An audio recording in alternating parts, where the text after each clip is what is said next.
Nós, aqui de Poços de Caldas, região sul de Minas, estamos mais próximos de São Paulo do que de Belo Horizonte. Então, muitas pessoas colocam dentro das suas empresas para vender, para prestar serviço, itens que são adquiridos no estado de São Paulo. E o MEI, infelizmente, nós temos uma legislação tributária aqui dentro de Minas, nos outros estados também, mas aqui em Minas, bastante específica em relação a produtos comprados no estado de São Paulo e revendidos no estado de Minas. E o empreendedor, na maioria das vezes, ele não tem esse conhecimento todo e complexo sobre a legislação. Então, o que é o problema? O problema é que quando ele compra uma mercadoria em São Paulo e revende aqui, em alguns casos pode ser exigido que ele tenha um imposto complementar a ser pago. E não é o fato dele ser MEI que ele está dispensado desse imposto. Então, nessa situação, ele precisaria ter o acompanhamento de um contador. Outra situação em que o MEI, ele precisa de um contador, ou pelo menos facilita bastante a vida do empresário, quando ele opta por contratar um funcionário. Dentro da legislação do MEI,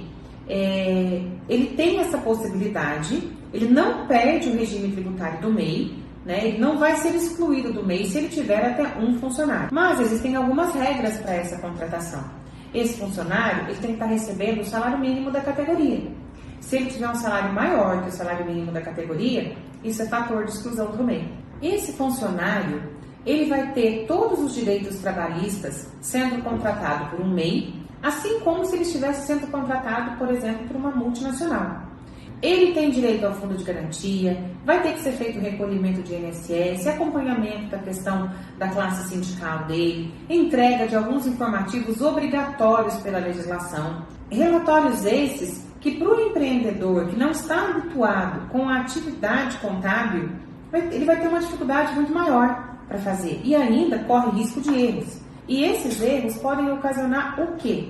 Prejuízos para o funcionário. E isso a legislação não permite. Ou seja, tem algumas situações que o MEI ele precisa ter, pelo menos próximo a ele, um acompanhamento de um contador. Converse com um contador para ter certeza dentro da sua atividade quando e em que momento você vai precisar do auxílio de um contador do seu lado.